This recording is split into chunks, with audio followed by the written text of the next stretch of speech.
Et souvent, la situation financière et juridique ajoute au chagrin. Les mieux protégés sont ceux qui ont souscrit un contrat de mariage? Les mieux protégés, ce sont ceux qui sont mariés, parce que c'est la loi qui protège le conjoint survivant. Quand vous êtes marié, vous êtes protégé par la loi. Quand vous n'êtes que concubin, même que pacsé, vous êtes beaucoup moins protégé par la loi. C'est surtout ça qu'il faut retenir dans un premier temps. Et que faut-il faire pour avoir un maximum de protection? Alors, vous avez parlé du contrat de mariage, nous en avions déjà parlé.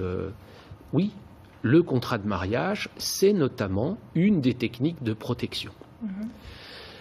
Si vous avez un contrat de mariage de régime communautaire, alors le décès d'un des deux va déjà conduire à liquider ce qu'on appelle une communauté, et le conjoint survivant va déjà avoir la moitié de cette communauté.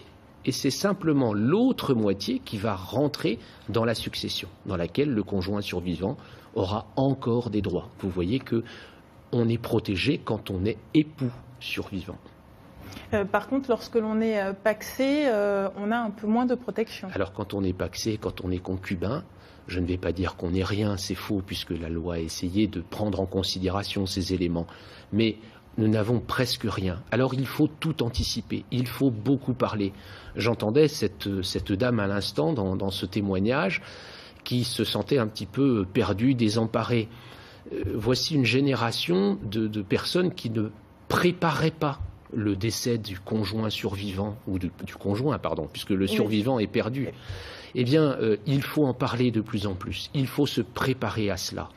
Et dans ces conditions, on parlait des concubins et des pacsés, eh bien, on se protège parce qu'on en parle de son vivant. On achète ensemble, on se fait des donations, on souscrit des contrats d'assurance vie.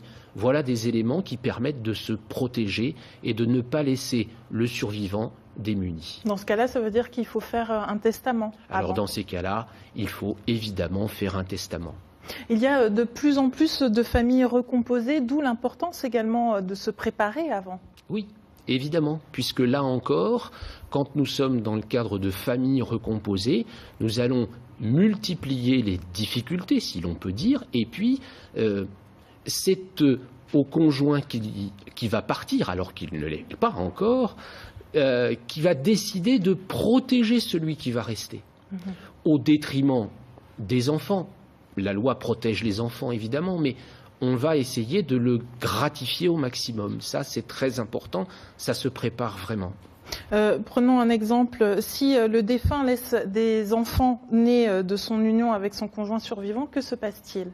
Alors, s'il laisse des enfants nés avec son conjoint survivant, ces enfants sont héritiers, puisqu'il est le père de ces enfants. Le conjoint survivant, lui, va avoir ses droits qui lui seront propres dans le cadre de la succession. Encore une fois, grâce à la communauté que nous allons liquider et grâce aux droits successoraux que détient le conjoint survivant.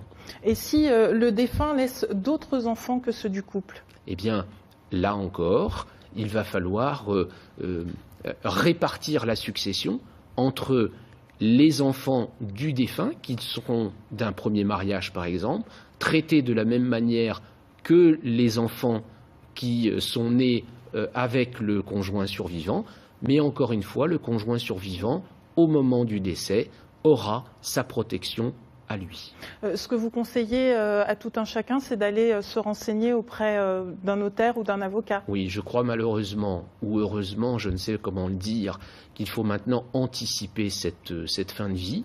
Il faut l'anticiper parce que les patrimoines sont passés d'une main à l'autre, les familles sont de plus en plus recomposées, les difficultés sont de plus en plus importantes, mais quand même, il ne faut jamais perdre de vue une chose, c'est que c'est le patrimoine du décédé, et le décédé, avant qu'il ne décède, a quand même le droit de décider à qui il veut transmettre son patrimoine. Merci Maître Jean-Luc Chaumard d'être venu sur ce plateau nous expliquer tout cela, et on se retrouve le 11 mai prochain. À bientôt.